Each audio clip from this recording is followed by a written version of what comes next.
Isang mapagpalang araw na naman nga sa inyo guys. So for today's video, short video lang, mag-update lang ako sa mga sinampangan nating kalapate.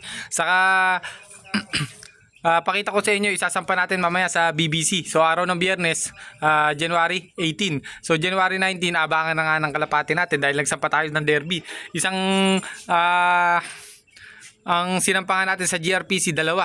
So dalawang blue bar, so albay ang magiging bitaw nga. Tapos sa CLRPC, Sorsogon na yata ang bitaw. Alam ko Sorsogon eh.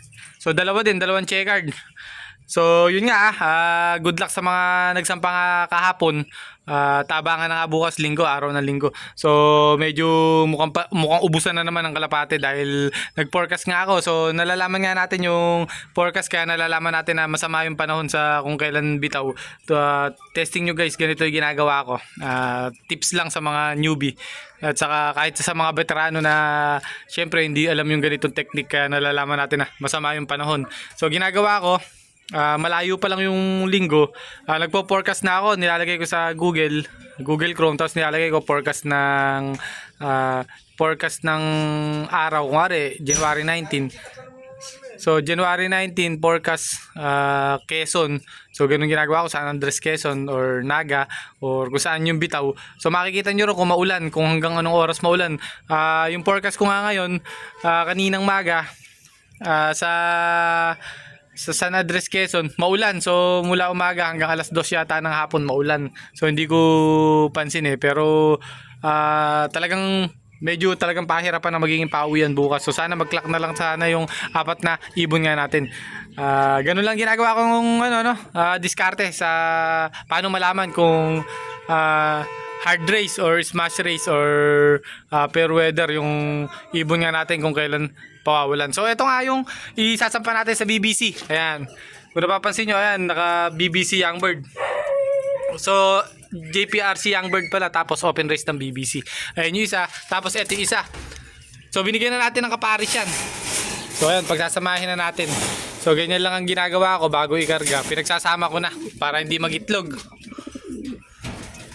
So ayan, subok naman sa training. Tapos etong isa natin, PHA natin, MacArthur. So sa ano sana yan eh, sa ano natin kinikakarga sana yan, sa CLRPC. So ginawa ko, i-stack ko sana. Kaso medyo nangati nga tayo or nang hinayang na minsan lang kasi dumating yung MacArthur race. So susubukan natin.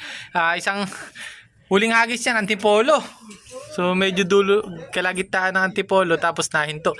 Dahil nagkasakit nga, kung nanonood kayo or nasusubaybayan yung video natin, nagkasakit nga yung ibon nga natin na yan. So nagkawan ay, tapos ginamot nga natin. Ang nangyari sa paggamot natin, okay naman. Kaso na pagpasyahan ko na i-stack ko. So medyo nainip tayo ngayon at nanghinayang nga, naisip natin. Kaya habol natin. So 1 buwan at 2 linggo siguro hindi na isampayan yung black checkered natin na yan. Tapos nag-mid-toss naman ako, 2 sunod na medyo malalayo.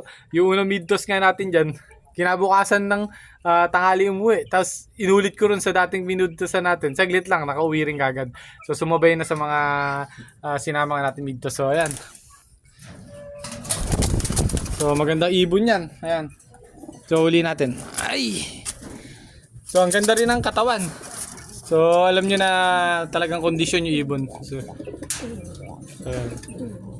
So nanghinayang lang tayo, kaya isasampa natin. So malalaman natin 80% na Morris Gordon yan, 70 to 80% na Morris Gordon yung linyada nga dyan. So masusubukan natin yung talino nga, kung talagang matalino.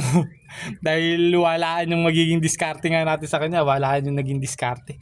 So hindi natin alam kung kakayanin yung magiging pawala na yun bukas sa BBC. So hanggang dito nga lang guys yung video natin. Ingat kayo guys. God bless.